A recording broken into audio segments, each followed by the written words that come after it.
Dear students, आज इस topic के बारे में हम लोग डिस्कस करेंगे। ये काफ़ी ज़्यादा इम्पॉर्टेंट और काफ़ी ज़्यादा अट्रैक्टिव भी टॉपिक है।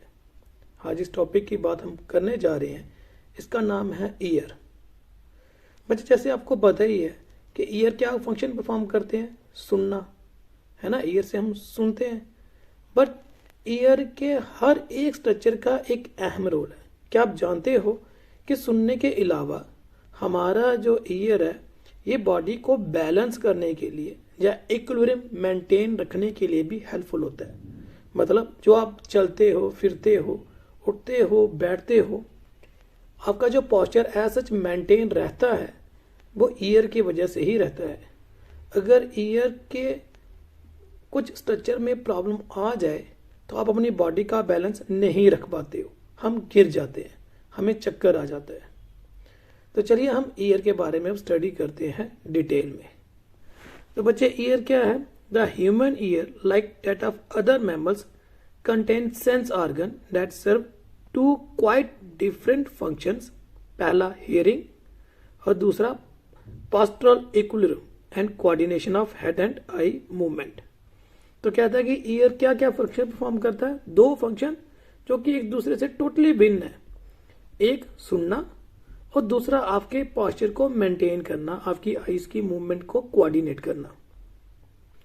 तो आप खुद देखिए कि जब आप सीधे चलते हो, बैठते हो, आप अपने पोजीशन को मेंटेन रखते हो बिना गिरे। लेकिन आप यही जब गोल गोल घूमते हो और उसके बाद जैसे सीधा खड़े होते हो तो आपको क्या दिखता है? सारी चीजें जो है वो रोटेट कर रही हैं आपके आसपास, जो रिवॉल्व कर रही है वटेवर। तो ये जो रोटेशन आपको फील होती है अपने आसपास चीजों की, वो क्या होता है? Due to certain things gone wrong within the ear. तो अगर वो चीजें एज सच रहें तो आपको सारी चीजों में कोई प्रॉब्लम नहीं आती। सो ईयर को हम लोग जनरली 3 हिस्सों में डिवाइड करते हैं। जो आप बाहर से देखते हो इसे हम एक्सटर्नल ईयर कहते हैं। इसके बाद ईयर का जो कंपोनेंट आता है उसे हम मिडल ईयर कहते हैं, और सबसे अंदर वाला जो पोर्शन होता है उसे हम इंटरनल ईयर कहते हैं। यहाँ मैंने एक डायग्राम भी ड्रा की है, आप उस डायग्राम में देख सकते हैं कि जो एक्सटर्नल ईयर है इसमें क्या क्या आ रहा है। इसमें आरिकल आ रहा है, इसे हम पिन्ना भी कहते हैं। मतलब ये जो आपका कान का पोर्शन जो बाहर से दिख रहा है। इसके बाद वो ऑडिटरी कैनाल, ये भी एक्सटर्नल ईयर में आता है, जिससे क्या करते हैं आप कान में मैल वगैरह साफ करते हो। तो ये दोनों ही पोर्शन एक्सटर्नल ईयर के आते हैं। फिर मिड वाला आता है और फिर इंटरनल ईयर, जिसे हम बाद में डिटेल में पढ़ेंगे बारी बारी। तो ये यहाँ पे मैंने एक स्ट्रक्चर रखा हुआ है, यहाँ पे दिखा रहा हूँ कि ओवरऑल एक्सटर्नल ईयर से लेके middle ear then internal ear ये कैसे दिखने में लगता है। फिर ईयर से ये जो ऑडिटरी नर्व जा रही है ये ब्रेन के लेफ्ट और राइट लोब में जा रही है, और left and right part of the brain. और यहाँ से सिग्नल जो जनरेट होता है वो दिमाग के पास जाता है in the form of electrical signal, और उस सिग्नल को फिर ये कन्वर्ट कर देते हैं और आपको पता चलता है कि सामने कौन सी एक्टिविटी की साउंड प्रोड्यूस हो रही है। तो चलिए हम स्टडी करते हैं सबसे पहले एक्सटर्नल ईयर। तो बच्चे, एक्सटर्नल ईयर को ऐसा जनरली हम बोलते हैं पिन्ना। तो पिन्ना के मेनली हम 3 हिस्से डिवाइड करते हैं। वैसे तो बड़े सारे हैं, लेकिन आपकी क्लास के लिए इतना सबसे ऊपर ये आपको दिख रहा है इसे हेलिक्स कहते हैं। देन मिड में इसको कॉन्चा बोलते हैं, और सबसे लोअर मोस्ट पार्ट को हम लोब्यूल बोलते हैं, क्योंकि ये लोब लाइक है जहां पे ये लड़कियां कांटे वगैरह जो डालती हैं, राइट। देन आता है एक्सटर्नल ऑडिटरी केनाल, जहाँ मीटस भी हम इसे कहते हैं। ये बेसिकली एस शेप केनाल होती है, ठीक, जो कि कार्टिलेज से सपोर्टेड होती है। तो एक्सटर्नल ईयर और ऑडिटरी केनाल दोनों ही कार्टिलेज से सपोर्टेड होती है, राइट। ये जो एस शेप केनाल होती है इसके अंदर हेयर लाइक स्ट्रक्चर होते हैं, एज वेल एज सिरविनस ग्लैंड होता है, जिसे हम वैक्स ग्लैंड भी कहते हैं, जो कि मॉडिफाइड स्वेट ग्लैंड है, राइट, जो वैक्स प्रोड्यूस करता है ताकि बाहर का कोई ऑब्जेक्ट हमारे ईयर के अंदर ना आ सके। तो चलो अब हम लोग ना एक्सटर्नल ईयर को प्रॉपर तरीके से फिर से देखते हैं। तो सबसे पहले देखिए एक्सटर्नल ईयर में आया आरिकल, आर्टिकल का हिस्सा मैंने पहले बता दिया। जनरली जो आपकी क्लास के लिए हम लोग पढ़ सकते हैं वो है हेलिक्स, कॉन्चा और लोब्यूल। फिर ऑडिटरी कैनाल है। ऑडिटरी कैनाल में मैंने बोला कि बच्चे यहाँ पे हेयर्स लाइक स्ट्रक्चर होते हैं, इन हेयर्स ही होते हैं बेसिकली, जो क्या करते हैं कि फिल्टर कर देते हैं चीज़ों को। इसके साथ ही होता है सेरेविनस ग्लैंड, जिसे वैक्स ग्लैंड कहते हैं, जो कि ईयर वैक्स प्रोड्यूस करता है। ईयर वैक्स क्यों प्रोड्यूस की जाती है? ताकि ईयर ड्रम प्रोटेक्टेड रहे, वहाँ कोई नुकसान ना हो। ठीक, उसके बाद जो मिडल ईयर है वो शुरू होता है। एक्सटर्नल ईयर और मिडल ईयर के बीच में एक कर्टन लाइक स्ट्रक्चर होता है, जिसे हम टिम्पैनम कहते हैं या ईयर ड्रम कहते हैं। ठीक, या फिर लोकल लैंग्वेज में हम लोग कहते हैं इसे कान का पर्दा। तो चलिए उसके बारे में पढ़ते हैं। तो ये जैसे मैंने कहा कि it separate the tympanic cavity from the external auditory canal, जिसे मीटस भी कहते हैं। ये सेमी ट्रांसपेरेंट लाइक होता है, ऑलमोस्ट ओवल शेप होता है। ठीक है, दो समबट ब्रॉडर अबव देन बिलो, ऊपर से थोड़ा ज़्यादा ब्रॉडर होता है एज कम्पेयर टू बिलो अगर हम देखें तो। अब ये जो हमारा पर्दा है, इसके सेंटर वाले पोर्शन को हम लोग कहते हैं अम्बो, मैंने लिखा भी है। ठीक, तो इसमें as such need point of view से कोई इंपॉर्टेंट कुछ नहीं है, सिर्फ यही है कि टिम्पैनम है, जहाँ इसी को ईयर ड्रम कहते हैं, ये इम्पॉर्टेंट कंपोनेंट है, क्योंकि इसी की वजह से वाइब्रेशन प्रोड्यूस होती है, जो साउंड बाहर से आती है और वो वाइब्रेशन आगे फॉरवर्ड होती है। ठीक है बच्चे, तो होपफुली अभी तक आपको आर्टिकल दैट इज पिन्ना के बारे में पता चल गया होगा। इसके साथ साथ ऑडिटरी कैनाल, जिसे हम मीटर्स कहते हैं, उसमें क्या क्या होता है, उसके क्या फंक्शन होते हैं, उसके बारे में पता चल गया होगा। और वहाँ पे मैंने एक इम्पॉर्टेंट पॉइंट बोला था कि सेरेविनस ग्लैंड जो होते हैं वो किस ग्लैंड की मॉडिफिकेशन होती है, जो मैंने बताया हुआ है। फिर अम्बो के बारे में बताया कि ये सेंट्रल पोर्शन होता है टिम्पैनिक मेम्ब्रेन का, जिसे हम ईयर ड्रम भी कहते हैं। अब इस स्ट्रक्चर के बाद हम फॉरवर्ड करेंगे टिम्पैनिक कैविटी के लिए, जिसे हम क्या कहते हैं, मिडल ईयर। तो मिडल ईयर टिम्पैनिक मेम्ब्रेन के आगे शुरू होता है, वहाँ आती है एक कैविटी, और उस कैविटी में प्रेजेंट होती है 3 बोन्स। ठीक, जिसे हम ईयर ऑसिकल्स कहते हैं। कौन कौन से टाइप के ईयर ऑसिकल्स होते हैं, और टिम्पैनिक कैविटी की ओपनिंग होती भी है या नहीं होती, अगर होती है तो वो कहाँ पे ओपन होती है, वो हम अब नेक्स्ट पढ़ेंगे। तो चलो शुरू करते हैं अब हम मिडल ईयर के लिए। तो जैसे मैंने बताया कि मिडल ईयर में टिम्पैनिक कैविटी होती है, और ये कैविटी जो है ओपन होती है इनटू द नेजोफेरेनिक्स रीजन में। ठीक है, तो फेरेनिक्स के 3 हिस्से होते हैं, नेजो, ओरो और लैरेंजो। तो आपके गले में जो फेरेनिक्स का रीजन है, वहाँ पे आपके ईयर की ओपनिंग होती है, और वो ओपनिंग होती है थ्रू यूस्टेशियन ट्यूब, जैसे कि आप डायग्राम में देख भी सकते हैं। ये नीचे की तरफ देखिए, यूस्टेशियन ट्यूब है जो कहाँ ओपन हो रही है, फेरेनिक्स में हो रही है, और फेरेनिक्स के वो वाले रीजन को हम लोग क्या बोलते हैं, नासोफेरेनिक्स। देन ईयर ऑसिकल्स, ये स्मॉल फ्लेक्सिबल चेन है 3 बोन्स की। कौन कौन सी बोन है, malleus, incus and stapes. Malleus hammer shape होता है, इंकस एनविल शेप होता है, और स्टेपस मतलब जो आप वो घोड़े की नाल देखते हो, जिसमें आप फुट रख के चढ़ते हो, वैसा। तो ये 3 बोन्स होती हैं जो स्मॉलेस्ट बोन होती हैं हमारी बॉडी के अंदर। तो एक कान में 3, दूसरे कान में भी 3, ओवरऑल 2 ईयर्स में 6 बोन्स हो जाती हैं। तो जो पर्दे के साथ बोन जुड़ी होती है उसे हम मेलिस बोलते हैं, फिर आती है इंकस, और लास्ट में आती है स्टेपस। मेलस लार्जेस्ट ऑसिकल है, लेकिन स्टेपस जो है स्मॉलेस्ट ऑसिकल है, और इवन हमारी बॉडी में स्टेपस जो है सबसे स्मॉलेस्ट बोन होती है।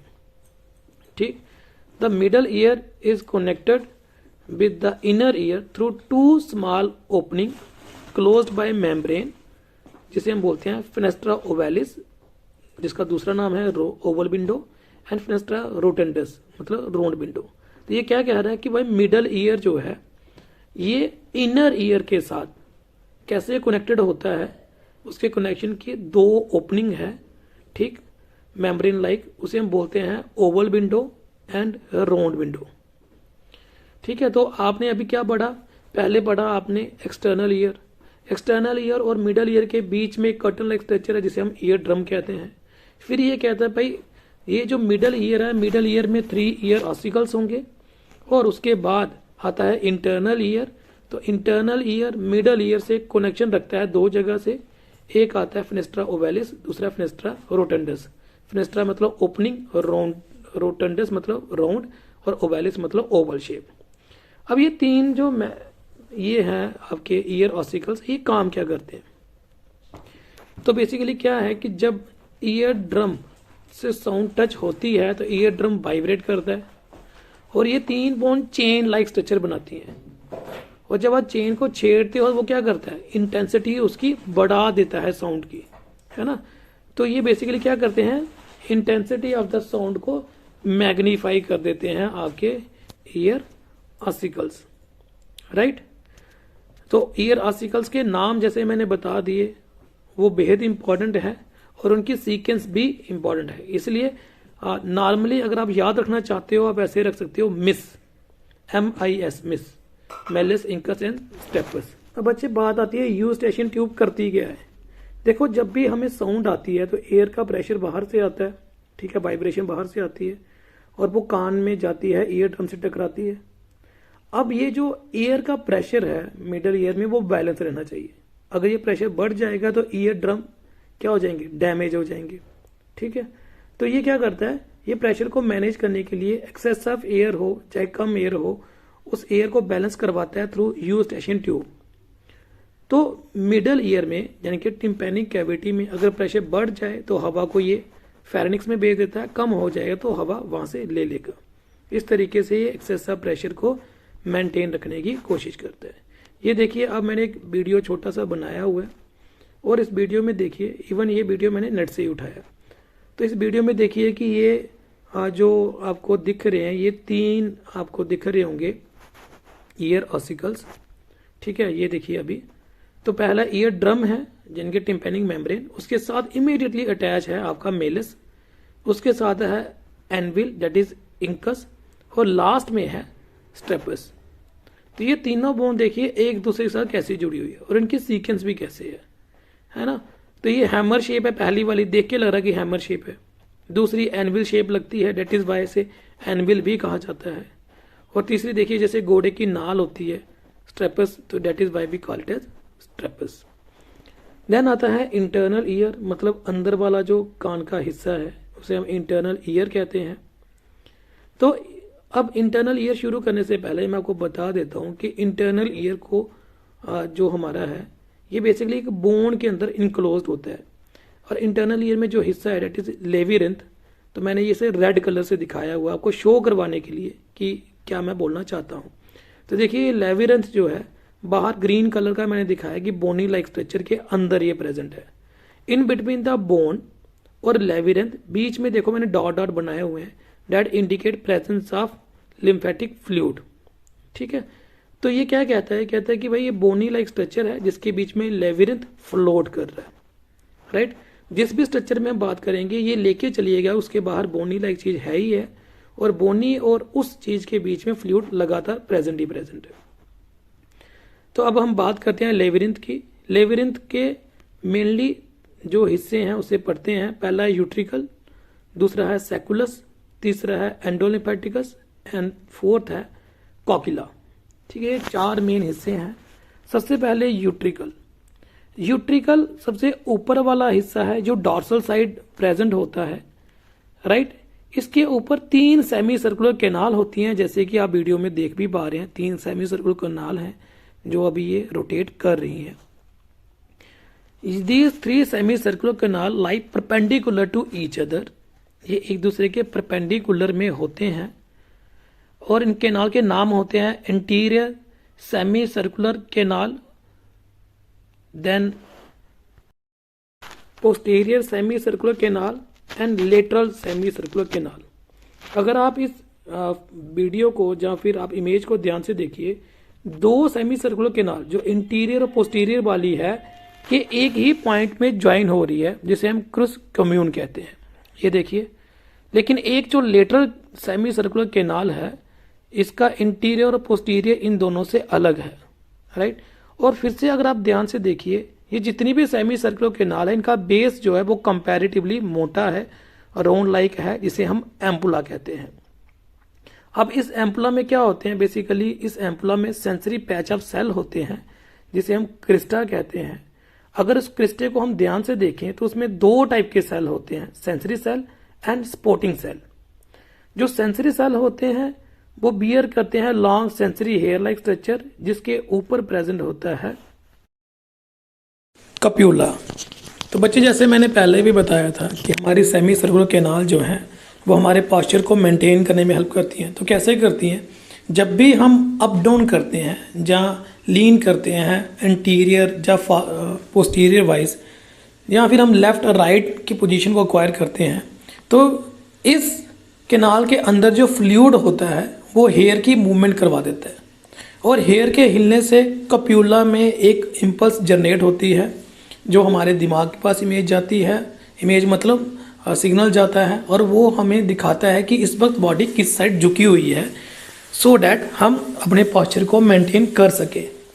दैट इज़ द वे कि ये जो हमारी सेमी सर्कुलर कैनाल है ये काम करती हैं, राइट। तो आप देख सकते हैं यहाँ फोटो लगा हुआ है सेमी सर्कुलर कैनाल, और उसके जो बेस है वहाँ पे एम्पुले, और एम्पुले के अंदर जो प्रेजेंट है कप्यूला और सेंसरी सेल स्पोर्टिंग सेल्स को। फिर बचे जो इंटरनल ईयर है, तो यूट्रिकल्स के बाद आता है सैकुलस की बात।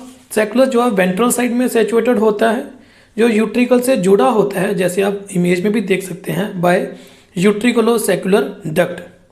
इस डक्ट से एक राइज होती है डक्टस एंडोलिम्फेटिकस, ठीक है, जो कि इंटीरियरली ब्लाइंड है, मतलब आगे जाके वो बंद हो जाती है, और वो स्वेलिंग लाइक स्ट्रक्चर को हम लोग बोलते हैं सेकस एंडोलिम्फेटिकस, ठीक। फिर बोथ यूट्रिकल और सैकुलस ये दोनों कंटेन करते हैं सेंसरी पैच, जिसे मैक्यूला बोलते हैं। तो सेमी सर्कुलर कैनाल में जो बेस पे एम्पुला था, वहाँ पे क्या था, वहाँ पे एक सेंसरी स्ट्रक्चर था, और उस सेंसरी स्ट्रक्चर में क्या प्रेजेंट था, कप्यूला। यहाँ पे क्या प्रेजेंट है, मैक्यूला। तो सेम चीज़ ऑलमोस्ट वैसी होगी। तो यहाँ पे ऊपर ऑटोलिथ होता है रादर देन कप्यूला, नीचे सेंसरी सेल है, हेयर लाइक स्ट्रक्चर है, and both of these help in the maintenance of the जो बॉडी की आप बोल सकते हैं position as well as equilibrium के लिए। मैक्यूला के अंदर जैसे मैंने बोल दिया सेंसरी स्ट्रक्चर हैं और हेयर लाइक स्ट्रक्चर हैं, जो दोनों मिला के सेम फंक्शन को परफॉर्म कर रहे होंगे। इसलिए आप अभी तक देखिए यूट्रिकल में 3 सेमी सर्कुलर कैनाल, और यूट्रिकलस प्लस सैकुलस के बीच में जो प्रेजेंट है मैक्यूला, ये दोनों मिलके आपकी बॉडी के 2 इम्पॉर्टेंट काम कर रहे हैं। एल्बेट अगर ध्यान से बोला जाए तो एक ही काम है, वो है equilibrium and maintenance of the position of the body, right. तो ये जो डायग्राम है सबसे पहले जो बनी हुई है, आप उसे ध्यान से देखेंगे, मेम्ब्रेनस लेबिरिंथ, जिसमें वो यूट्रिकल दिखा रहा है ऊपर की तरफ कैसे 3 सेमी सर्कुलर कैनाल निकली हुई है, नीचे दिखा रहा है सैकुलस, और सैकुलस के साथ साथ दिखा रहा है कैसे वहाँ से डक्टस एंडोलिम्फेटिकस निकली हुई है। इसी के साथ आप देखिए जो सैकुलस है, सैकुलस से एक और डक्ट निकलती है, और उस डक्ट को हम लोग क्या बोलते हैं, कॉक्युलर डक्ट। और वो वाला रीजन यहाँ से कॉक्युलर डक्ट निकलती है उसे हम डक्टस रीयूनियन कहते हैं, राइट। तो अब आप मेम्ब्रेनस ऑफ लेबिरिंथ के पोर्शन को भूल जाइए, अब आप कॉक्युलर डक्ट की तरफ बढ़ रहे हैं। और कॉक्युलर डक्ट में क्या चीज़ें होंगी, किस तरीके से वो हमारे इंटरनल ईयर में फंक्शन परफॉर्म करती हैं, क्या उसका रोल है, वो सब कुछ हम समझेंगे। लेकिन बच्चे वो चीज़ समझाने के लिए मैं आपको एक चीज़ क्लियर कर देता हूँ। आपका जो मिडल ईयर है, ये मिडल ईयर कनेक्टेड होता है इंटरनल ईयर से इसी कॉक्युलर डक्ट की वजह से, राइट। यही कॉक्युलर डक्ट है जो मिडल ईयर को इंटरनल ईयर से कनेक्ट करती है। अब आप देखिए कॉक्युलर डक्ट को, तो समझाने से पहले ध्यान से देखिए, मैंने कहा था पूरे स्ट्रक्चर के बाहर बोन होती है, सो कॉक्युलर डक्ट के बाहर भी क्या होगी, बोन। तो ये रेड कलर से बोन दिखाई हुई है, एक ट्यूब है, इसके बीच में एक और ट्यूब फिट हुई है जिसे मैं कॉक्लिया बोल रहा हूँ। अब देखिए ट्यूब के अंदर ट्यूब आ गई, अगर मैं कटिंग सेक्शन शो करूँगा तो आपको दिखेगा 3 चैम्बर बन गए हैं, एक ऊपर वाला चैम्बर, एक मिड वाला चैम्बर और एक सबसे लोअर वाला चैम्बर। ये चीज़ मैं क्यों समझा रहा हूँ, क्योंकि यही चीज़ मैंने यहाँ लिखी होगी और आपको समझने में थोड़ी मुश्किल ना हो। दूसरा देखिए, वो जो पहले वाली ट्यूब है रेड कलर की, वो थोड़ी सी ज़्यादा लंबी है, लेकिन मिडल वाली जो ट्यूब है वो थोड़ी सी, जो सेंटर वाली ट्यूब है वो छोटी है, जिसकी वजह से क्या है, ऊपर वाला चैम्बर लोअर वाले चैम्बर से जुड़ चुका है और वो वाला पोर्शन यहाँ से ऊपर वाला चैम्बर लोअर वाले चैम्बर से जुड़ता है, उसे हम हेलिकोट्रीमा कहते हैं, राइट। अब ये 3 चैम्बर के नाम क्या है? तो सबसे पहले जो सबसे ऊपर वाला चैम्बर आता है उसे स्केला वेस्टिब्यूल कहते हैं, एम से स्केला मीडिया और लास्ट टी से स्केला टिम्पैनी। तीनों के अंदर फ्लूइड है, नेचुरली है। मीडिया के ऊपर और नीचे जो फ्लूइड है उसे हम पेरीलिम्फ कहेंगे कि बाहर बाहर से फ्लूइड, क्योंकि मीडिया वाली तो ट्यूब ही अलग है, वो कॉकिला है। तो कॉकिला के अंदर जो फ्लूइड आएगा उसे हम एंडोलिम्फ कहेंगे। और कॉकिला के ऊपर और नीचे जो फ्लूइड है बेसिकली वो बोनी स्ट्रक्चर का फ्लूइड है, और वो कॉकिला के बाहर बाहर वाली साइड का फ्लूइड है, उसे हम पेरीलिम्फ कहेंगे। सो स्केला वेस्टिब्यूल और स्केला टिम्पैनी में, इन दोनों में होगा पेरीलिम्फ और स्केला मीडिया में होगा एंडोलिम्फ, राइट। यहाँ तक बात क्लियर है बच्चे?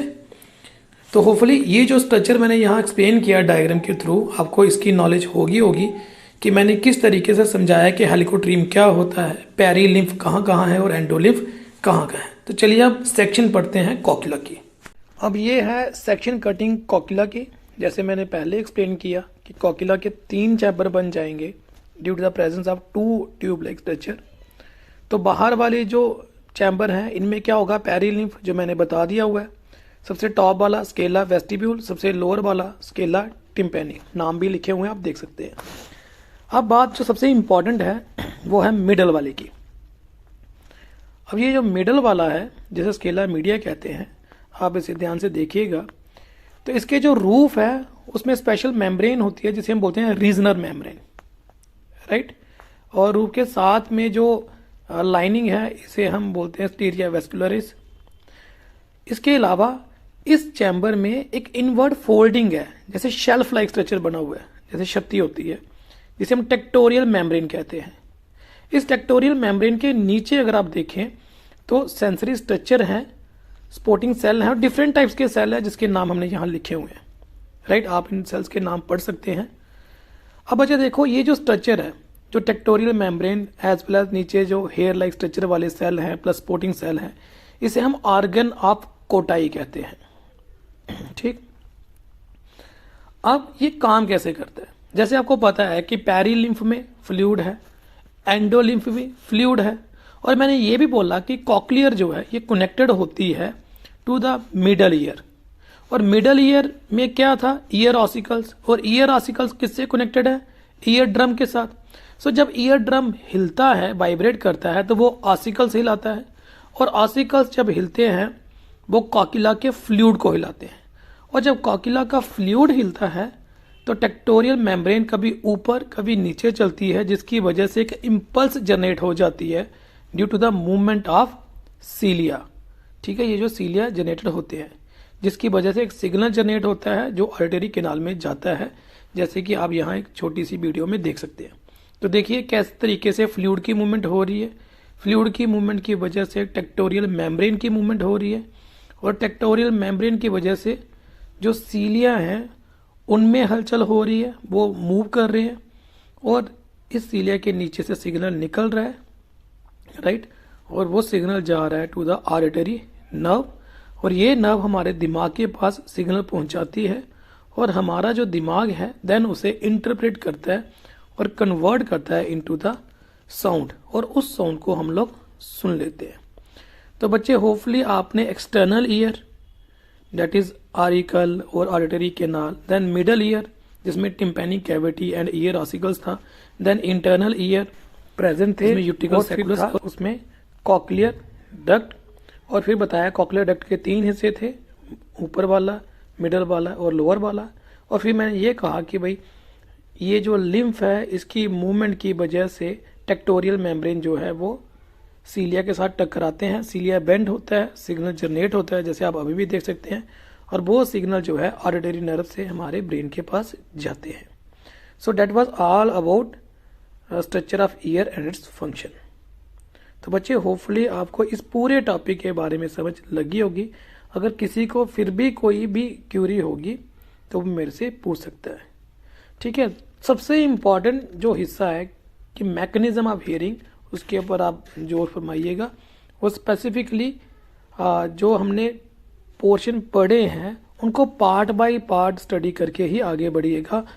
ऑल ओवर एक ही बार में नहीं पढ़ेगा। पहले एक्सटर्नल ईयर के बारे में अच्छे से पढ़ना, फिर मिडल ईयर के बारे में, फिर इंटरनल ईयर जो कि थोड़ा कॉम्प्लिकेटेड है, स्टेप बाय स्टेप पढ़ना। यूट्रिकुलस, उसे खत्म कीजिए, सेकुलस, देन कॉक्युलर डक्ट के बारे में पढ़िए, फिर कॉक्युलर डक्ट की सेक्शन के बारे में पढ़िए, देन एकदम से पूरा पढ़िए। Thank you.